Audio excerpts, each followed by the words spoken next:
Hi, it's the Iowa Prairie Girl. Today I'm in Wilkinson Park in Rock Falls, Iowa.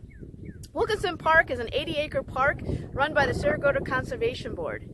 As you can see, we have the Winnebago River bordering the park, and another unique feature of the park is the covered bridge that you can see behind me.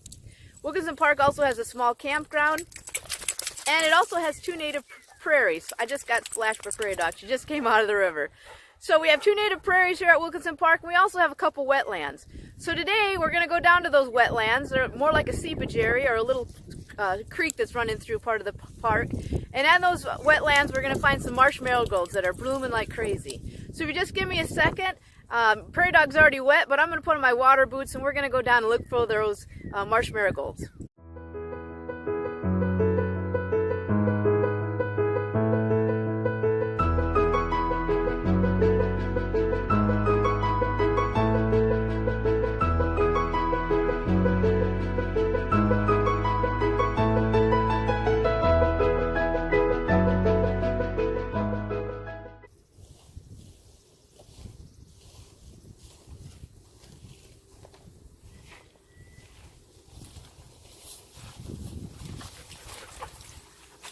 Prairie Dog. So here we are in the wet part of the Rock Falls Park, Wilkinson Park. As you can see, I got my wet boots on. We're in a seepage area. So seepage means that the water actually just kind of seeps up off the ground. So marsh marigolds will grow where it's wet, marshes, swamps, alongside of creeks, wet woodlands, you'll have the marsh marigold. So the Indians had a term for the marsh marigold called opens up the swamp. And as you can see, a lot of kind of dead grasses around me, but you have this bright, bright yellow flower. And it's really one of the first really bright yellow flowers of springtime. So called the marsh marigold or the yellow marsh marigold. Another name for it is a cowslip. And that's probably one that many of you might have probably heard from your grandma or from your mothers. Cowslip. So cowslip means, there goes Prairie Dog moving stuff around. Cowslip, or actually means cow slop, meaning that a lot of times these marsh marigolds bloomed in cow pastures next to cow pies, and so that's where it gets that name, cowslip.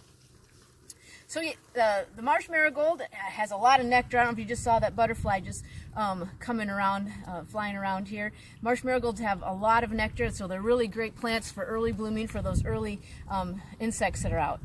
They have a really neat round, heart-shaped or kidney-shaped oval wavy flower or leaf, and this leaf is toxic if eaten raw, and actually marsh marigolds are toxic or poisonous to livestock.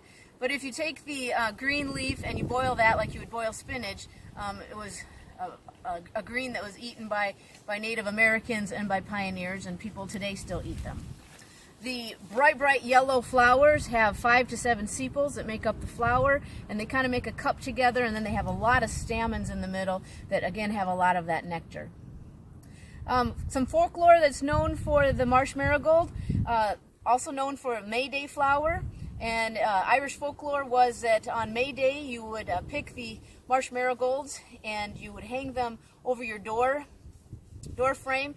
And apparently May Day is a day that's very active for witches and for fairies. And so by hanging these marsh marigolds over your door frame, you were protecting your livestock and any infertility that the fairies or witches would put on your livestock. Like I mentioned, they're grown in wet areas. It's one of the few flowers that you can actually find in the middle of a stream. When the water is low, the marigold will take hold, and then as the water comes up, it still has a hold there, and so you'll find them right in the middle of a stream. They were often picked, like I said, during festivals in the early days, but for that note, I want to throw in a little leave no trace note. You shouldn't pick wildflowers. Actually, it's against the law to pick wildflowers in a state park. The only things that you can take out of a park are things like mushrooms, asparagus. Hi, Prairie Dog.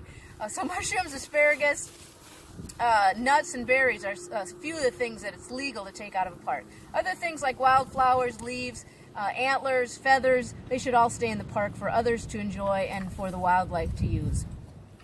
So this is the Iowa Prairie Girl coming to you from Rock Falls, down here in the seepage.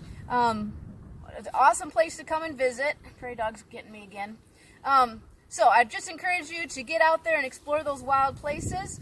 Like my YouTube channel, please subscribe, and be sure to share my video with others. So this is the Iowa Prairie Girl coming to you from Rock Falls, Iowa. Till next time.